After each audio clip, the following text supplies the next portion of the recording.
दूध नियर गोर बा सुगा नियर छोड़ बा हेलो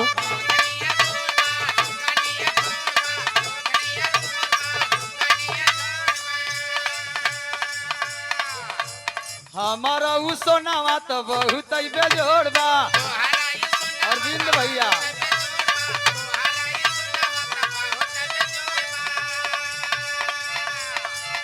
अरे दूध नियर गोर बा सुगा नियर छोड़ बा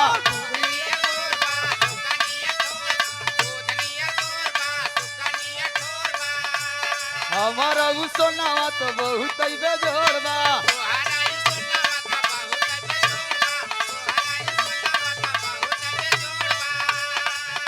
कहाँ हमारी पातर में हारिया हो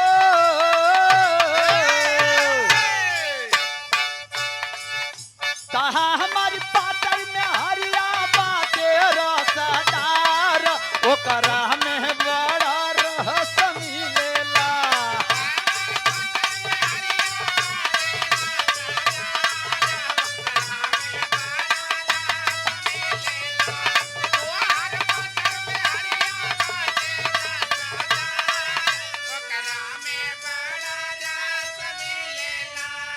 पातर खटिया पातर बिछवना पातर दुलहिन लगई खेलवना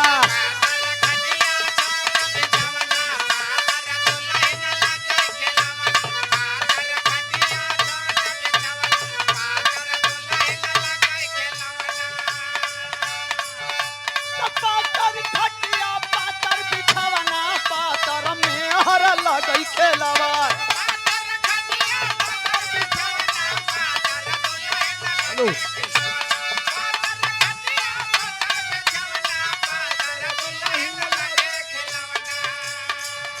तयाया है रोज ही करे हो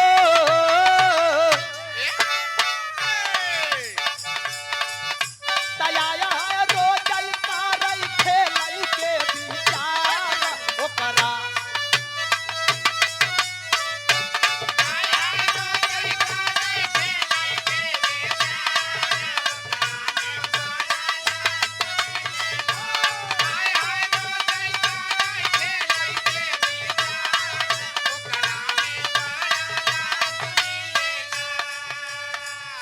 धन्य हो ये माउथ मीडिया इलेक्ट्रिक मीडिया अगर ये यूट्यूबर भाई ना होते तो मुझे कहने में जरा सा भी गुरेज नहीं कि बहुत से ऐसे कलाकार हैं जिनको कोई जान ही ना पाता लेकिन बुलंदी तक आप लोग पहुंचा देते हैं कभी कभी ढोल के अंदर पोल भी आप लोग बता देते हैं लेकिन धन्य है आप लोग रोजी रोटी चलाने में बहुत बड़ा सपोर्ट आप लोगों का है भाव कभी देते हुए एक लाइन और बतौले हैं का बेरी बेरी मारता है काहे के नजरिया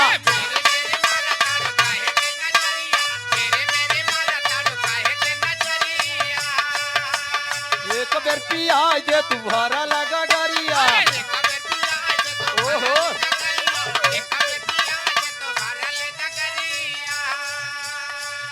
अरे बेरी बेरी मारा ताड़ू काहे के नजरिया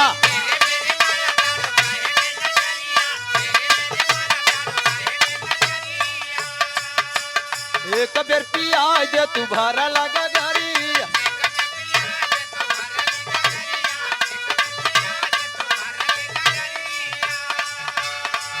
तबाटबू मारा कमारा लचकनिया तबाटे हबू मारी कमारा लचकनिया गोरिया खींचाई निहुरी के पनिया गोरी के झुलनिया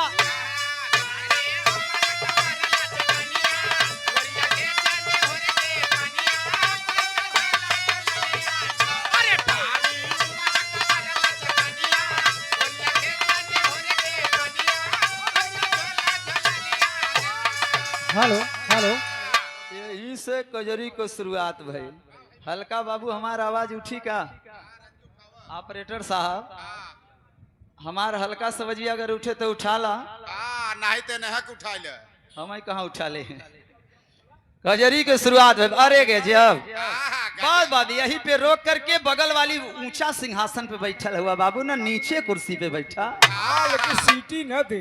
सीटी कह दे। आई यहीं से कजरी की शुरुआत करता हूं पंचायत साहब। मौर्य एक ऐसा वंशज है जहां पे राजा चंद्रगुप्त ने जीवन की शुरुआत किया और मौर्य वंश इतिहास बताता है कि पाटलिपुत्र की धरती से लेकर के इस धरती पे अनेकों जगह पे राज्य को करने का काम किया, विश्व विजेता लोग बने, लेकिन आखिरी राजा के रूप में बृहद्रथ इसी भारत की धरती पे छल से मारे गए थे। और जब छल से मारे गए तो अनेकों इतिहास उनके पन्ने से जुड़े हैं। वहीं से कहानी को दे रहा हूं, आखिर छल किया किसने उनके साथ। आओ अच्छी जरा कजरी की लाइन बजा के देता।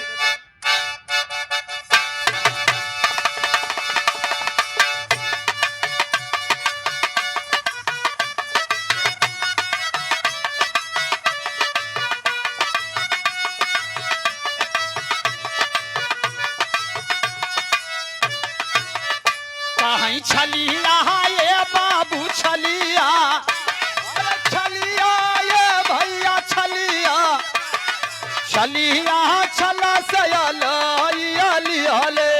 सिंहासनावा रे दुश्मनावा पापी रहले बदकारी।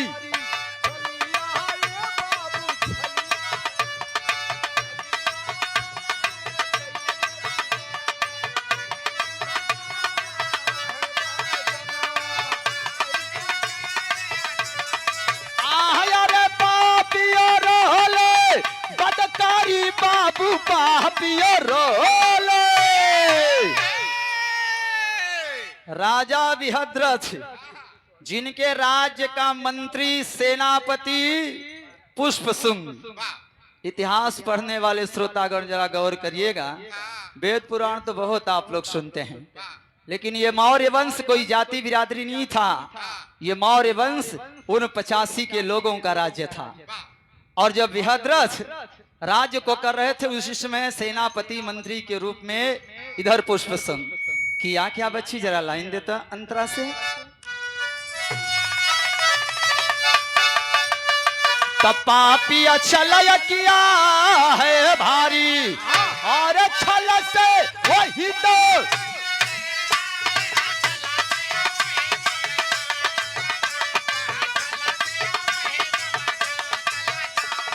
छल से जंगल बीच भारी पापया कैले बाह्य अत्याचारी पिछावया से तलवार के ले करके शिकार करने के लिए चला है पंचो। और जब जंगल के बीच में गया राजा शिकार पे ध्यान को लगाया है। और जब शिकार पे राजा ने ध्यान लगाया वही समय पुष्पशुंग मंत्री ने राजा के साथ में किया क्या बच्ची जरा लाइन देता।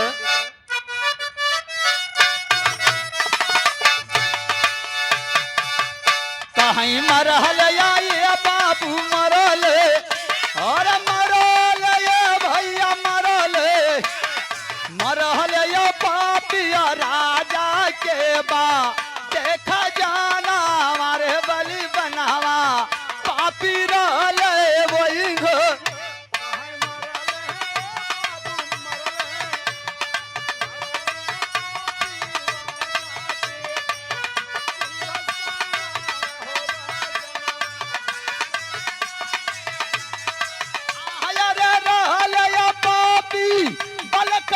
बाबू रहल पापे।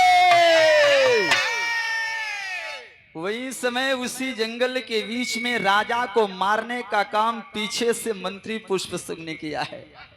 और जब राजा मारा गया तो जिस राज्य का राजा मारा जाता था उसका अधिपति बनने का काम जिसने मारने का काम वही किया। आखिर पुष्पशुंग राजा बनता है बाबू। अभी उधर से आप लोगों ने गीत को सुना कि राजा जब कुरान जीतता है तो राजा ने लिख करके भेज दिया कि जाओ तुम राजा बन जाओ। और वही समय दूसर की रानी पत्रवा के लेकर के अपने अखिया के कजरवा से लिख दे लें। अखिया के कजरवा से लिख ना दे लें। राजा ने लिखा कि कुड़ाल को वहां का अधिपति बना दिया जाए, अधिपति बना दिया जाए।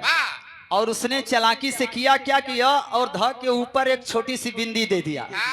और जब बिंदी को देने का काम कर दिया तो वो अधपति जो था वो अंधपति हो गया। राजा की बात को मान करके कुड़ाल की समझ में आया कि मेरे पिता ने कहा कि अंधपति बन जाए, इसलिए उसने अपनी आंख को फोड़ा था। रानी ने और कुछ लिखने का काम नहीं किया था, बस वही बिंदिया लगा करके अधपति को अंधपति बनाने का कार्य कर दिया था। और कवि ने आवाज दिया और जब मरलेस राजा बनल है, इधर राजा अशोका के कुल खानदान में कुड़ाल तो राजा बना था, लेकिन महेंद्र उनका जो बड़ा बेटा था उसको बौद्धिष्ट बना करके पहली बार श्रीलंका की धरती पे भेज दिया था। लाखों बौद्धिष्ट उसने बनाने का कार्य किया था। लेकिन हर जब राजा पुष्प शुंग बनता है तो कर क्या रहा है, आए जरा गीत में देता हूं। कैसे बच्ची? तो सिंहासन पर बैठा जाई और तुरंत एक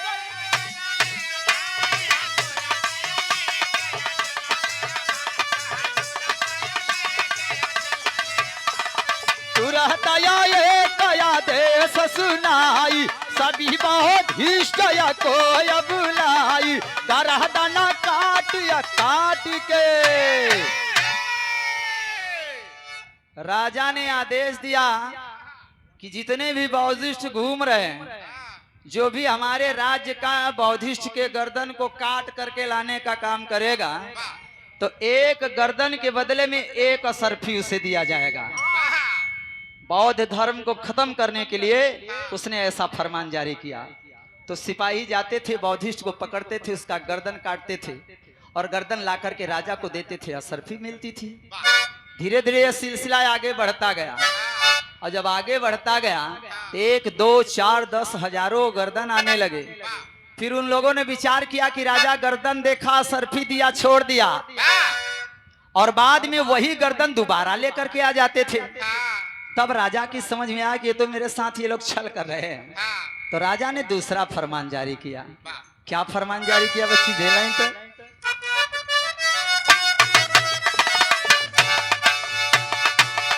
कहीं पटकता ये बाबू पटक तो, और पटक ये भैया पटक तो, पटकता पत्थलऊ पर बाटे बारा दाना मारे दुश्मनावा पापी रोलय बलकारी।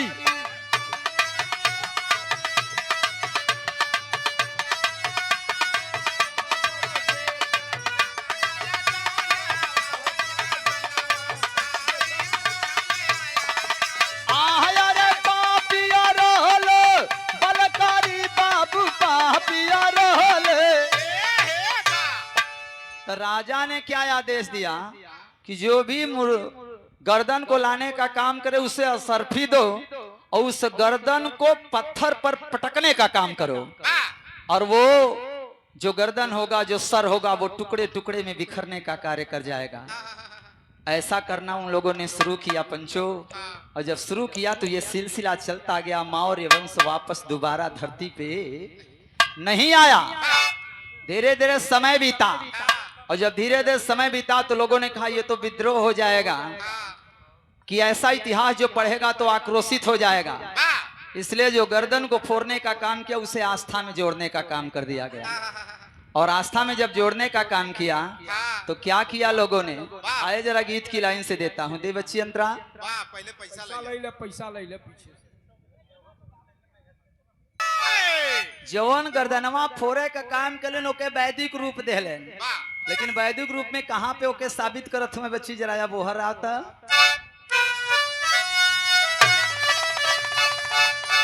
तो धर्म से देखो जोड़िया भाई, अरे वही के या नारियरा रूप बा,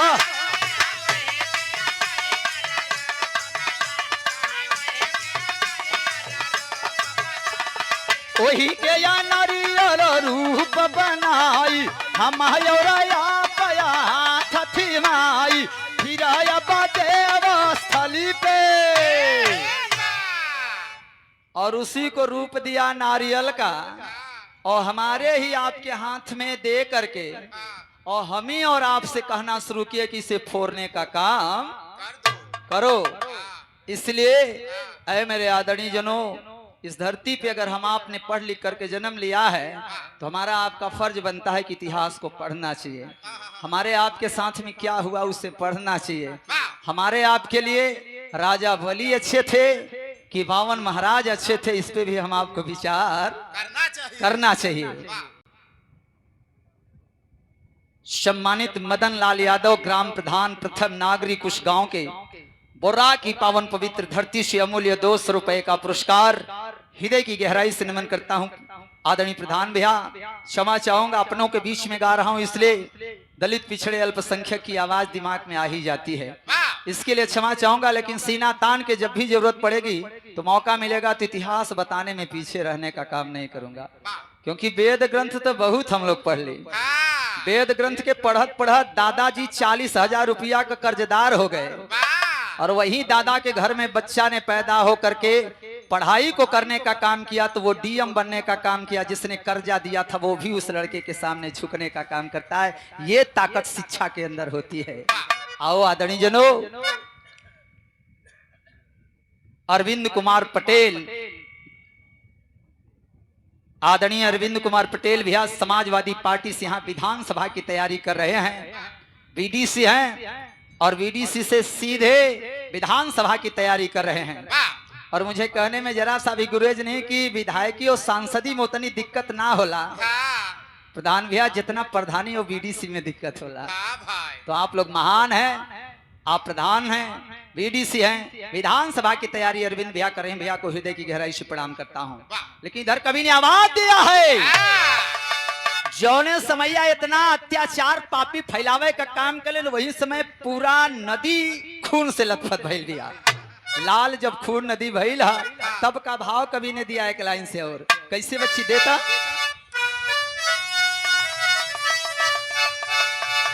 खूनवा के अब बहल बाधा और सर से सरयुआ बना लगी,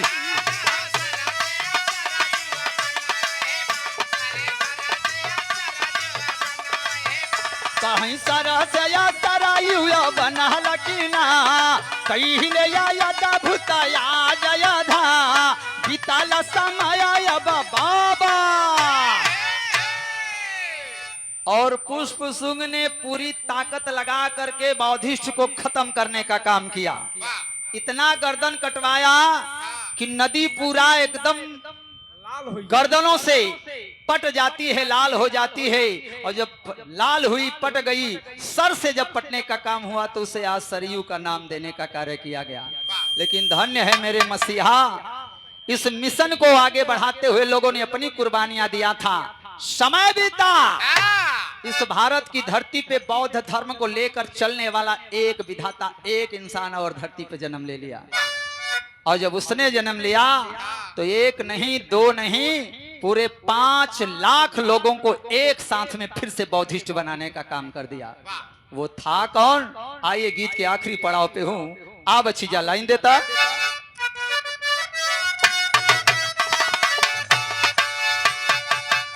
कहीं बना ले ये बाबू बना ले, और बना ले भैया बना ले, बना ले या बुद्ध या धर्म या भीमा के लालाना वारे दुश्मनावा पापी रहले अभी को।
धरती पे बौद्ध का प्रचार करने वाला माई भीमा की गोद से एक बालक ने जन्म लिया, जिनका नाम विश्वभूषण बाबा भीमराव अंबेडकर साहब बताया गया है।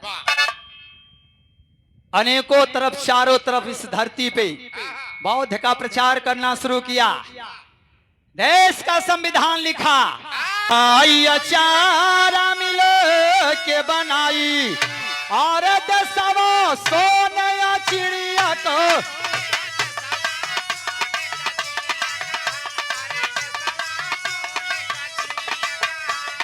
दशहरा सोने चिड़िया कहाई, गवहरवा दुनिया बीच देखाई, विश्व गुरु अब फिर से और इस देश को विश्व गुरु बनाने की जरूरत है। अगर फिर से चाहते हैं तो ये भाईचारा होना चाहिए, क्योंकि